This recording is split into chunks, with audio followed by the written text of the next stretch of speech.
Hey guys, this is Good Guy Dan here, and this is a video update, work in progress video for my master grade Freedom Gunpla. I've found lately, now that I'm done with commissions, I've had more time to work on my kits, and I'm not really rushing through them like I did last year.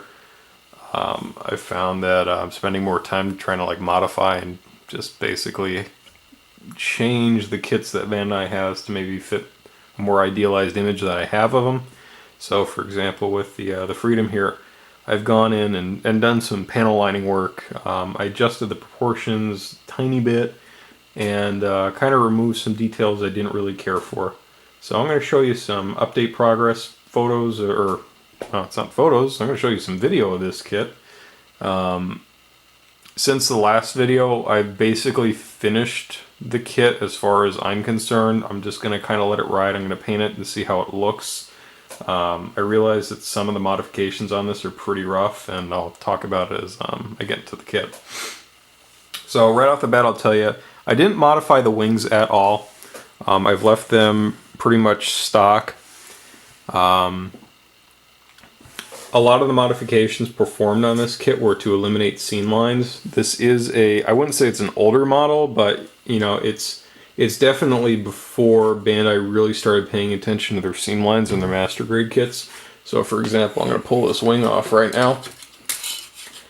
And one of the really nasty seam lines on this kit goes down the back of the, I don't know if this is a rifle or a positron can or what it is, but you can see kind of the remnants of the seam line that I've glued and puttied. And this was a fairly simple fix where I modified the gray part, and don't mind the masking tape right now, that's just helping the fit before I glue it in. And you know, the rifle, just fused it together, modified the parts here. Before, you had to sandwich this navy blue part on here. So what I did is by cutting material away on the rifle, you can see it kind of like squared off notches now.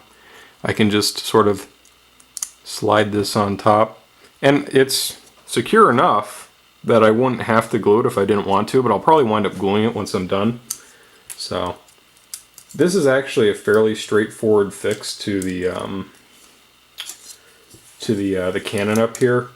It can be done really simply just by removing a bit of material from the inside of each of the rifle pods and the joints that connect them together. Okay, so I guess I lied. I did modify the wing areas just a tiny bit, but that's just seam lines. The railguns on the waist, kind of similar thing. I fused those seam lines. The one downside to that is, and I've kind of disguised it here because I hid it behind the waist section. Come on, come off. Alright. So right now they're taped together. And my hope is that by painting this kit that I won't really have to deal with this issue anymore, but in modifying the railguns, I found that I've made the joint extremely weak in here, so most of the time it just kind of flops like that. But I modified that by gluing it together and notching these little pegs here so I can just pop the ends of the rifle onto them. And again, you know, it's a fairly straightforward fix. It just requires a tiny bit of modification. Also, you're probably going to notice the gray cap at the end of the rifle, or not the end of the rifle, the end of the beam saber. Out of the box, this kit has like a peg system at the end, so you can connect the two beam sabers end on end to make like the double beam saber. You know, it's functional. It works when if that's what you really want. If you want the double-ended beam saber, but you know, when it's actually on the kit, it looks much better. You know, without those kind of goofy ends, they don't really fit the rest of the kit. In terms of panel line scribing, I did quite a bit on this model. I deepened channels that were already existing. For example, if you look at the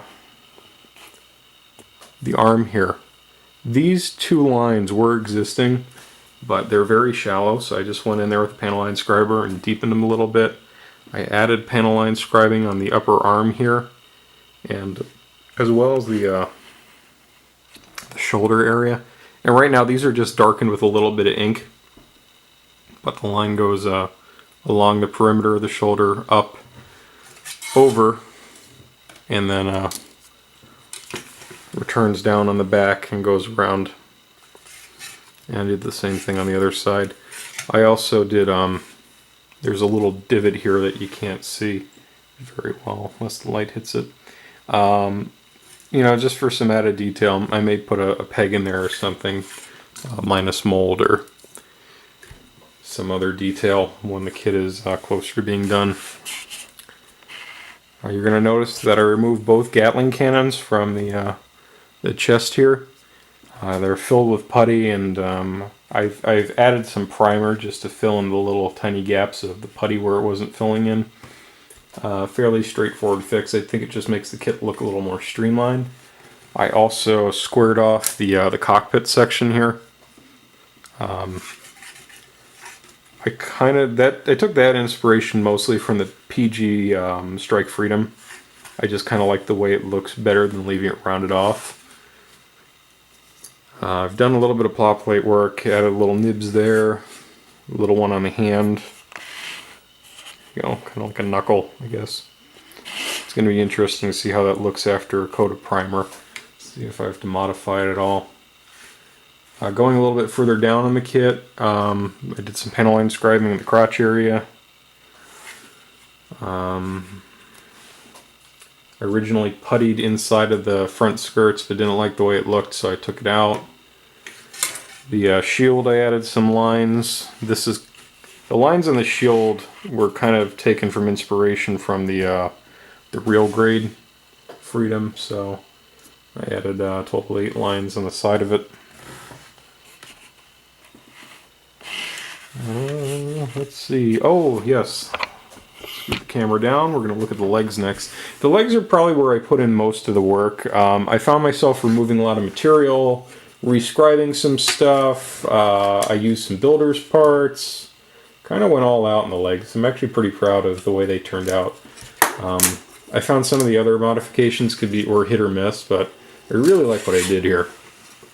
So both legs are done now. In my last video, you probably just saw the one leg, and I compared it to the non-modified leg. But I removed material to show more of the inside of the leg, both top and bottom. I removed a notch here to show the more of the interior of the joint there. I'm going to do a 2-color scheme with the interior of this being gray and then leaving the tip here the dark blue. I completely replaced the stock kind of vent looking thing with one of the builder's parts. Right now the interior of this isn't in. That'll be painted separately implied, but I kind of like the squared off look that this gives. I panel line scribed the calf armor, and I removed material from the back of the legs here to show off those vents a little bit more and open it up. I also removed material in here at the back of the calf. I did panel line scribe the back of the leg down there, and I did a little bit of detail around. I'm not super happy with the way this came out. I find that lately my panel line scribes have been kind of rough, and I don't know if I'm applying too much pressure, or if my tool's too wide, or if I'm just being too aggressive, or it's getting dull. But I'm finding my panel lines are getting pretty rough. So if you do a lot of panel line scribing, if you recommend a certain chisel, or if you know what I'm doing wrong, I'd really appreciate some advice on that. The other thing that I did is I modified the proportions of this kit. So as you can see here, I added plot plate to add a little bit of height to either end of the ankle. Originally I had like twice as much on top and nothing on the bottom, and it just looked kind of weird. It left a weird gap, so I went back and changed it, just, you know, half, and it looks a lot better now. Also, you know, the ankle guard remove the panel line there, or not panel line, the seam there.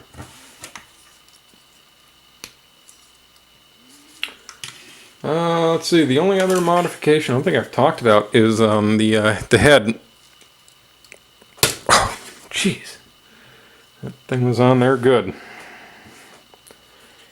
So, the main modification I did to the head was just simply separating the face. And this is fairly simple. You had to do this on a lot of kits if you wanted to remove the seam line. So, fortunately, it's going to make painting the camera in the head a little difficult, but otherwise, it should definitely improve the overall look of the kit. So, before I end the video, I wanted to show you something interesting that I've found.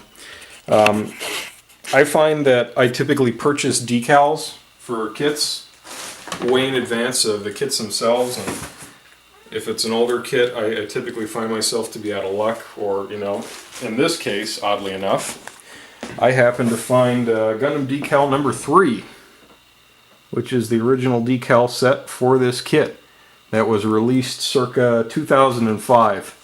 So this is a 9-year-old set of decals for this kit. As far as I can tell, they are the genuine article. I had originally purchased a set of kind of RG inspired decals off of eBay, and you know, I wasn't really impressed with the quality. But looking at these, I mean, I'm very excited to have these. I also happen to purchase the large, the DX size, which is like this size of decals for the Seed series. So, you know, when I get that in my possession, I may find some decals on that I want to incorporate into this build. But yeah, that's it. I'm kind of excited to get this kit. I'm working on a different one right now. I'm painting it, but I think this is probably going to be next, mostly because I have all the parts in my possession. I'm not waiting on anything. It's just a matter of priming and painting it. And it should be a pretty straightforward paint job. There's going to be a little bit of masking. I may go a little RG inspired with the color separation, but should be pretty basic and should go pretty quickly. So anyways, guys, this is Good Guy Dan. Thanks for watching my video. If you haven't already, check out my blog, and hey, thanks. Take care, guys. Bye.